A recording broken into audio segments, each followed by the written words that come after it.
জিবুতিতে জাহাজডুবিতে শরণার্থী সহ অভিবাসন প্রত্যাশীদের মৃত্যু, ৩৮ জনের মরদেহ উদ্ধার। জিবুতির উপকূলে একটি জাহাজডুবির ঘটনায় অভিবাসন প্রত্যাশী ও শরণার্থীদের মধ্যে অন্তত ৩৮ জনের মরদেহ উদ্ধার করা হয়েছে। আফ্রিকান হর্ন অঞ্চলে দেশ জিবুতির কাছে সোমবার ভোরে এই মর্মান্তিক দুর্ঘটনাটি ঘটে। জাতিসংঘের সংশ্লিষ্ট সংস্থা ইন্টারন্যাশনাল অর্গানাইজেশন ফর মাইগ্রেশন জানিয়েছে, মর্মান্তিক এই দুর্ঘটনার সময় জাহাজটিতে প্রায় ৬৬ জন যাত্রী ছিল।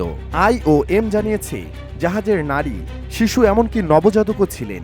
দুর্ঘটনাটি জিবুতির উত্তর পূর্বে গোডোরিয়া উপকূল থেকে প্রায় ২০০ মিটার দূরে ঘটেছে বলে জানায় সংস্থাটি। IOM এর আঞ্চলিক মুখপাত্র ইভন এন্ডোগো জানিয়েছেন, IOM এর স্থানীয় কর্তৃপক্ষ ২২ জনকে জীবিত উদ্ধার করেছে।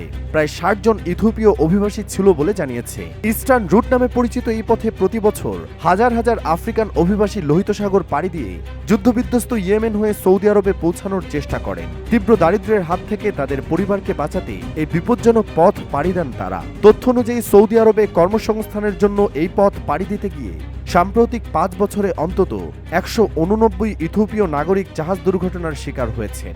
IOM এর জিবুতি অফিসের তথ্য অনুযায়ী ২০১৪ সাল থেকে ইস্টার্ন রুটে প্রায় ১,০০০ অভিবাসী মারা গেছেন বা নিখোঁজ হয়েছেন।